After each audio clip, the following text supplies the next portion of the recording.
Monday afternoon, and thank you for joining us for 22 News at 4 o'clock. I'm Nick Oresco. A lot to get to with traffic and weather. Let's get right to it. Meteorologist Brian Lapis here standing by. A weather alert now in effect. Strong storms, some flooding now occurring across western Massachusetts. Yeah, we've had both of those. We've had a few severe thunderstorm warnings. We have had a couple of flash flood warnings as well, and this weather will continue to be problematic into the early evening hours. As a result, traffic may be running a little bit slower than average here as we head toward the evening commute. I do want to point out one thing here. You can see this symbol here, the stop symbol of sorts here in Blandford. There was an accident on the Pike westbound that involved a fuel spill. So right now we have a lane closure on the Pike in Blandford westbound. The left lane, I believe, is closed, so just the right lane is getting by. So while we're not seeing any significant slower than usual traffic, that might slow you down a little bit. We've also got thunderstorms on the eastern side of the river here on the Mass Pike. That also could slow you down. But otherwise, traffic is moving along just fine here. I-91, 391, 291 also looking pretty good.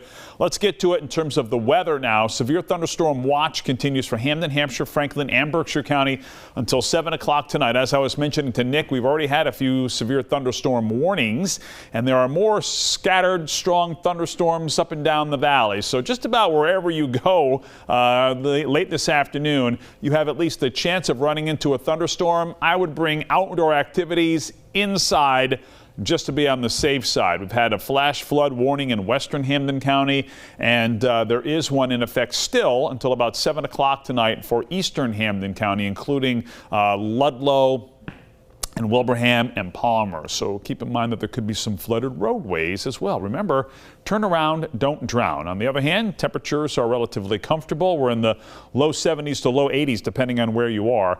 Dry day tomorrow. We'll track it with the 22 News Storm Team Skycast. We have an update in the Karen Reed saga. The brother of Boston police officer John O'Keefe has filed a wrongful death lawsuit against Reed and two bars in Canton. The civil suit was filed Friday in Plymouth Superior Court by Paul O'Keefe. Two bars were also named in the suit as being among the last places John O'Keefe was seen alive. In addition to wrongful death, it alleges negligent infliction of emotional stress.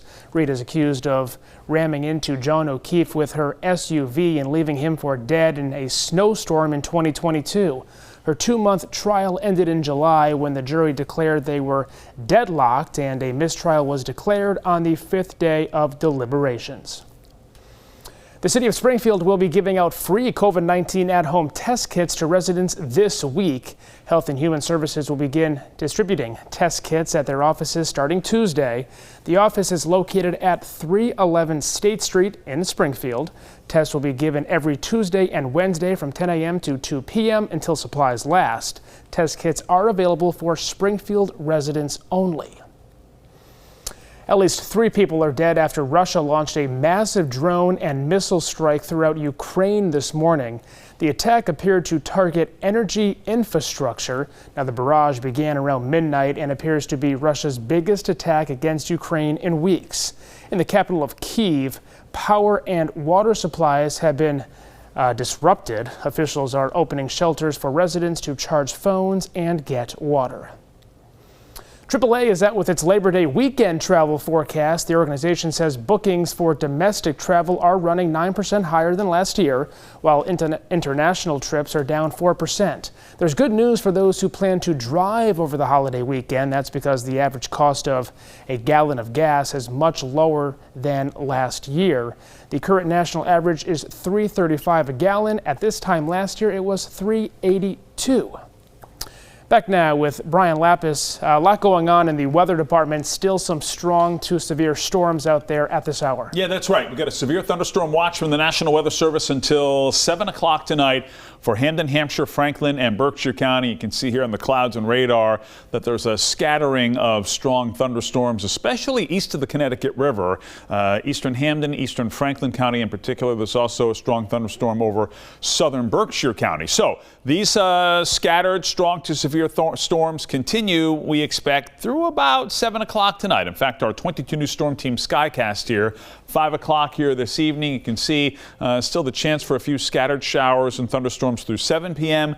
And then very quickly, we dry out and even clear out. We'll call it scattered clouds. Now, with a light breeze tonight and cooling air and also some rain, obviously, from this afternoon, there's going to be some moisture in the air that's going to condense into droplets, and that will be in the form of fog here overnight. So be ready for some patchy, dense fog here tomorrow morning at 6 o'clock, and that'll give way to a partly to mostly sunny day here tomorrow.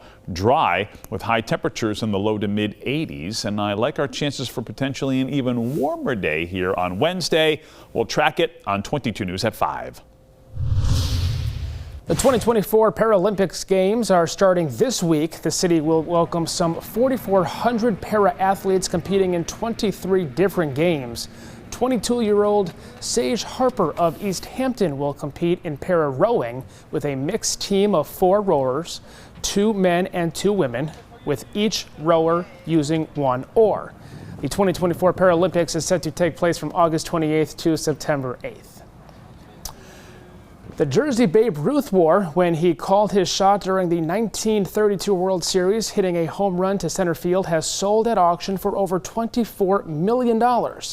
Heritage Auctions said the New York Yankees slugger's jersey was sold on Sunday after a bidding war in Dallas that lasted over 6 hours. The record-breaking amount topped fellow Yankee Mickey Mantle's 1952 rookie card, which the Dallas-based auction house sold for over $12 million in 2022. Here's what's coming up tonight on 22 News starting at 5 o'clock. Today was the first day of school in Springfield. See how the district's new superintendent is helping to kick off the new year at Duggan Academy. Plus, Harold's Ice Cream is expanding. We'll tell you where the popular shop is now open. And we'll have a look at how weather in space can affect farming equipment. Brian? My 2 favorite flavors at Harold's, New England chocolate chip and peanut butter and jelly. There you go. Sounds great. Have it. You'll thank me later. All right, quick look at traffic here. I-91 north and southbound is running okay, but keep in mind that we've got these thunderstorms out there that are going to limit visibility and potentially slow things down from time to time. Mass Pike east of the Connecticut River is running okay. There's a little slowdown there. In fact, eastbound in Ludlow. And we've also got the lane closure on the Pike in Blandford, where we had an accident earlier involving a fuel spill on the Pike westbound. There's 1 lane closed, so you might want to give yourself a little bit of extra time, although we're not seeing any significant slowdowns from that lane closure, which is great news. We'll update you on our severe weather situation on 22 News at 5. All right, Brian, thank you. And thank you for joining us for 22 News at 4 o'clock. We're back at 5 on TV. Latest news and weather, though, on our website anytime and the free 22 News app.